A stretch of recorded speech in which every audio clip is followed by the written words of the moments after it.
साथियों, हरियाणा ने विकसित भारत 2047 के विजन को केवल एक नारे के रूप में नहीं बल्कि एक सामूहिक संकल्प के रूप में आत्मसात किया है।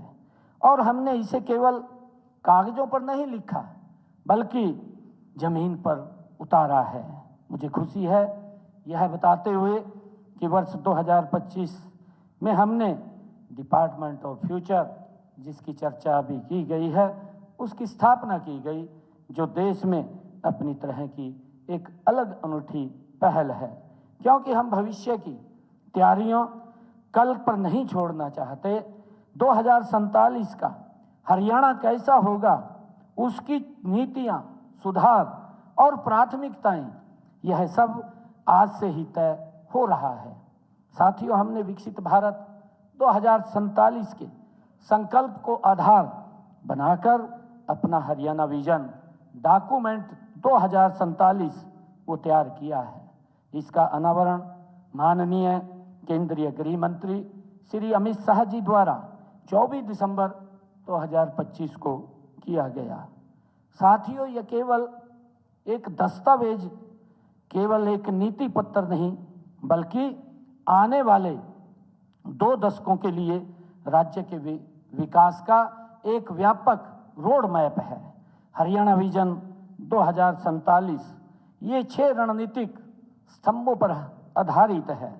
हमारा जो पहला स्तंभ है वो वित्त और सुरक्षा, दूसरा शिक्षा, कौशल, रोजगार, स्वास्थ्य और पोषण, और चौथा कृषि और पर्यावरण।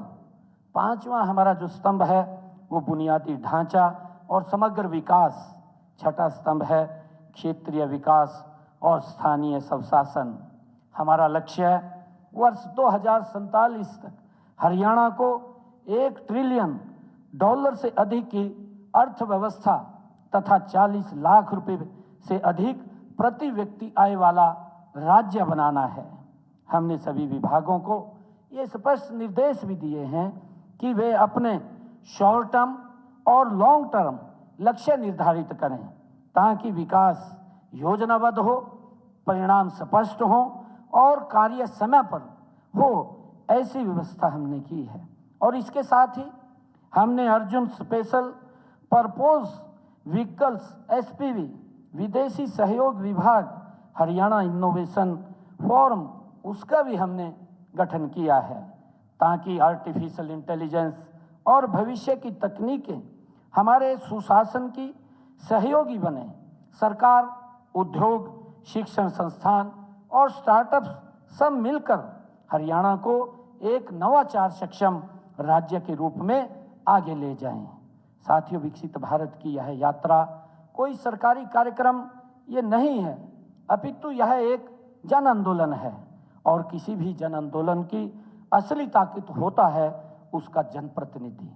मुझे हर्ष है कि हरियाणा प्रदेश ने यह पहले ही समझ लिया है कि विकसित हरियाणा की यात्रा में विधायकों व अन्य जनप्रतिनिधियों की भूमिका सर्वाधिक महत्वपूर्ण है।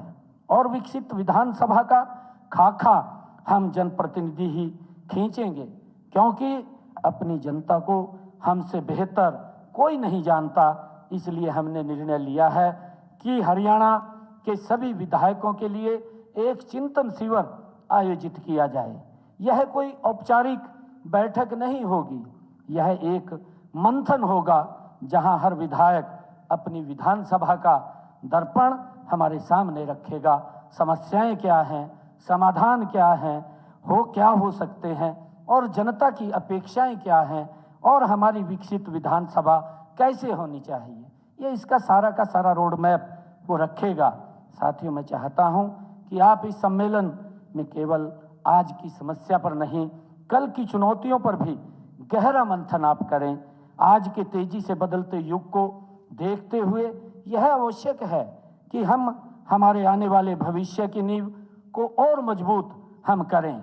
Artificial intelligence, data security, cyber crime, जल सुरक्षा, जैव विविधता संरक्षण और सोशल मीडिया का प्रभाव, ये विषय अब केवल विशेषज्ञों की बैठक तक सीमित नहीं है, ये हमारे विधायी परामर्श का अनिवार्य हिस्सा बन चुके हैं।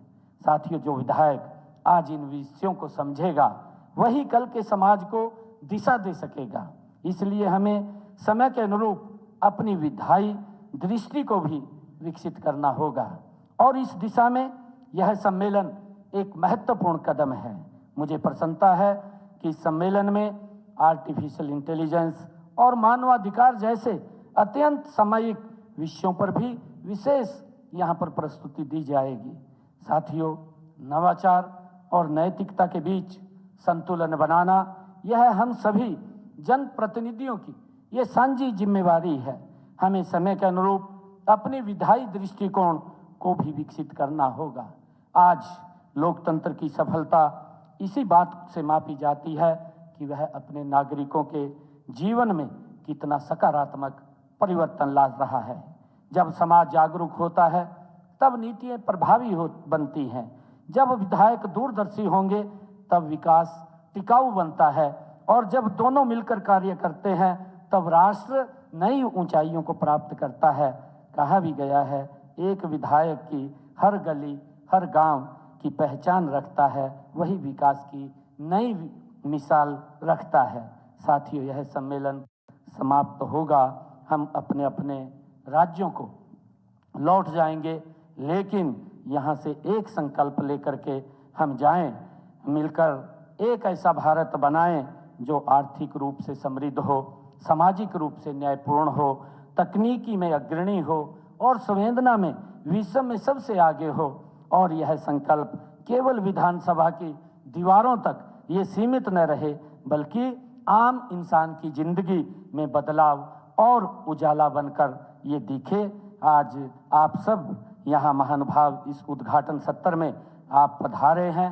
मैं पुनः हरियाणा की लगभग 3 करोड़ की हमारी जनता, उनकी तरफ से आप सबका हरियाणा के इस भूमि पर पधारने पर मैं बहुत बहुत आप सबका स्वागत करता हूं, आप सबका अभिनंदन करता हूं।